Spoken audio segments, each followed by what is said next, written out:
Hey, I'm Robin Gattis, and I'm in full-time ministry, and I work 2 jobs, which is new for me. For 25 years, I was a full-time paid person on a staff in what probably would be called mega churches or large churches. And then I came to Utah with a plan that I would work for a year in the ministry and some sort of a day job. And then after that, I'd be on my way in what I knew. And it didn't turn out that way. And I wanted to share some ideas with you why I think that happens and how to work 2 jobs. Firstly, let me say that the mega church in America, the idea of large churches that can pay people, is in decline. It's a rescinding phenomena in our country. There's not as many mega churches. They don't have the resource. Churches that start out now are not growing to mega church size. I come from a network of churches that we regularly were able to plant churches, and within a year or 2 they became large enough to support at least a pastor or a staff, and we're finding that's very difficult now or not even happening.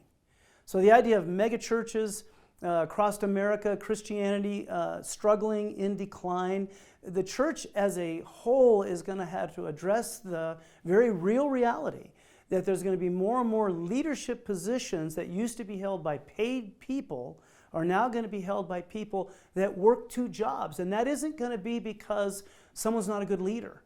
I mean, I come from a group of people, and I don't like to say it, but I'll sort of put myself out there. We used to look at small churches as a leadership problem.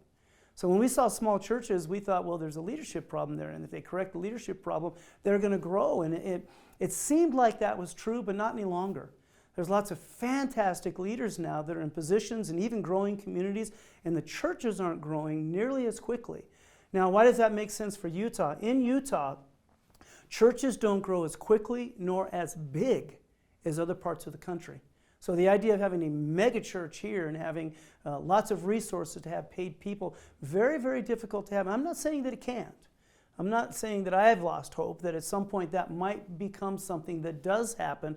But here's what's probably more true. A lot of people are going to work 2 jobs.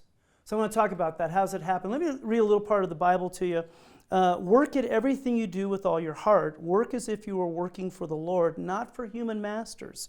Remembering that it is the Lord Jesus Christ who is going to pay you, giving you your full portion of all He owns. He is the one you're really working for. Now here's the idea, and I kind of want to lay this as the backdrop. Working 2 jobs is still living 1 life. So when I came to Utah, the way I sort of approached it initially was, because we came out here with a team of people. We had all been full-time staff people. All the churches I had been in were a part of a similar network, and they were all large. First church, 3,000. Second church, 1,400. Third church, 10,000. Our sending church, 6,000. So when we came out here, we thought we would work for probably about a year. We'd use all the resources to get the church up and going, do a large launch. We'd work for about a year, and then we'd start to be able to be paid, and off we'd go. And it didn't happen. And it was puzzling for me. I didn't realize we were sort of caught in a national vortex, and I didn't understand Utah was going to be so difficult. That was 10 years ago. I thought I was going to work 2 jobs for a year. I've been working 2 jobs for almost 10 years. And when I initially approached it, I compartmentalized it. I didn't just have 1 life, I had 2 lives. So I kind of worked it like I had my day gig, and I went and I worked there, and that's how I earned my money. And then when I was there, I went and did ministry type stuff. And I worked on the church, and I prepped for the weekends and programs and stuff like that. And here's what I discovered for me. It was much more effective for me to have 1 life and to have a ministry mindset in everything that I did. What this is saying, work at everything you do with all your heart. Instead of compartmentalizing, and that's my first point, work both jobs with 1 mindset. Have 1 life, 1 mindset, 1 job. Get up in the morning. If you're working 2 jobs, get up in the morning and say, I have this 1 day.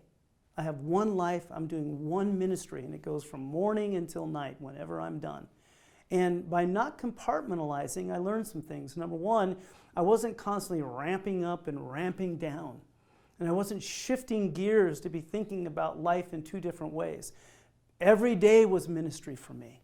So my relationships at work and the ideas that I came across and stories that I heard and illustrations that I saw, I began to stockpile and collect information much easier and more effectively when every day I was in the ministry, which was new for me. Because I started pretty young, and I got up in the morning and I went to a church office and I worked all day, and then I went home. I was off work. And I started that approach in Utah, and it didn't work for me. What I had to get to was a place of understanding that I've got one life, one day to live, and the whole thing is ministry. God's going to do all sorts of things that day for me that's going to speak to the entirety of what I'm doing in Utah and the ministry that I have here. Now, number 2, establish a rhythm that matches your energy and family. Now, here's the thing. You'll probably work more and longer when you have 2 jobs. There's not as much margin. There's not as much idle time. You know, when I worked at a church office every day at all the different levels, no matter what I was doing, there was always a little margin, a little idle time to talk to people, and then you could always sort of make it up later in the day. But when you have 2 jobs going on at the same time in one life, there's not as much. It takes more energy. In fact, when I came to Utah, I discovered I had to get in better physical condition. I changed my diet. I started to exercise more, supplements. I mean, and you might want to consider that. If you're thinking of coming to Utah, you're going to work 2 jobs, like check in and ask yourself, what kind of physical condition am I in? Because it takes stamina. And there's a certain amount of energy you have to have that I didn't realize was more than the energy. I thought I was full throttle. All those years in full-time ministry being paid, I got to Utah and I was like, man, I don't have the energy to do this life. So I had to make some decisions, and that's part of it. And then secondly, like finding out who you are and where that energy goes, the rhythm of life. Like what I had to realize is that there were some things in my day that took a lot of energy, and some things didn't take as much energy. For instance, I'm in sales. I don't need a lot of energy to do my job in sales, but I need a lot of energy for sermon prep. And I just had to face that I could go to work and sort of be at low energy or even a little bit tired, and I was pretty effective in sales. But then when I would come home or have my spaces of time that I was going to do sermon prep or some kind of ministry for the weekend, that's one particular area of ministry, I needed a lot more energy at times than I had. I was tired. So even though I had 3 hours on the clock, I'm staring at a computer screen and nothing's coming, nothing's creative, I got no ideas because there wasn't enough energy there. So I had to rearrange my schedule to put the energy into the areas that required the most energy from me. And I think this is specific to people.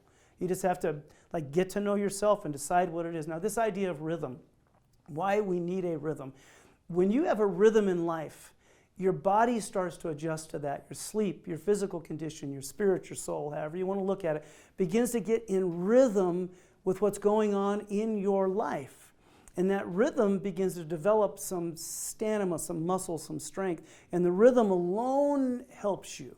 And so when you develop a rhythm, where do I put my energy? When do I work? When do I rest? You're your own coach. You got to call your own timeouts. You got to decide what rest looks like for you.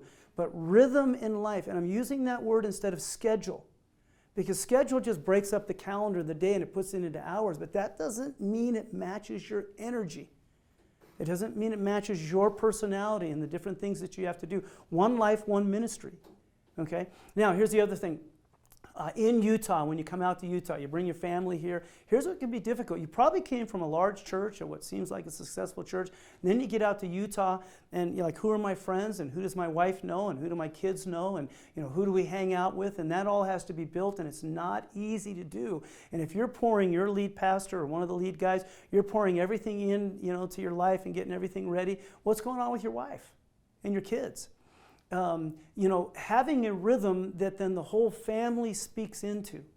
Having a group discussion, it means communicating. Here's what my energy level is. Here's the rhythm of my life. And then everybody gets to speak into it. Because then what happens is the whole family gets in a rhythm. And they know what to expect and when you're going to be there and when you're not and where everybody fits in and what their needs are. At some point, then the whole family's sort of functioning together in this rhythm, and so you can stay connected. And that's important because a lot of what can happen in Utah, can feel very isolated, is just friendships and support can ebb away at the foundation, and before you know it, you're discouraged and people don't want to be here anymore because they don't feel connected even in their own families and they don't have friends. So if you get people on board with your rhythm, families speaking into it, everybody knows, and then keep it. Because there's nothing more frustrated than expecting something, hoping for something, and then it doesn't happen. Listen, here's what will zap your energy: fighting with your family, fighting with your spouse, being in conflict with your family, having a rhythm and sticking to it. And then number 3, don't focus on getting a full-time salary as the ultimate goal. Man, I made this mistake. So I get to Utah, and I'm here, and after about 6 or 7 months, I can feel the walls start to closing in, and the answer for me was, I've got to get paid somehow. I got to get some of these other people paid. And pretty soon the tail is wagging the dog. I mean, everything starts to go through this grid of, how are we going to get the money? How are we going to get big enough? You know, what decisions are we making so we can get enough resource so we can get paid? And slowly but surely, you sort of shift off of Jesus. And you sort of shift away from what is God asking me or wanting me to do. And the whole goal becomes, the answer becomes, provision becomes, the pot at the end of the rainbow is, if I can get a salary. I took that for granted when I was a paid person, but when I got out here, it for a while became north on my compass. And here's the problem: everything gets measured based on that. And so discouragement or victories, everything starts to align with, when am I going to get paid? And pretty soon your eyes off your provider, you're off a resource person, how God's leading me. So you want to stay away from that. Here's the bottom line: it's possible to work 2 jobs and live one life. I'm not saying it can't happen, that there can be larger churches and resources, but chances are a good idea to start thinking about is, if I'm working 2 jobs, how do I create one life, one mindset, a rhythm in my life and my family? So getting paid or not is not the end of the day what it's all about. I have the energy, stamina, optimism to keep going.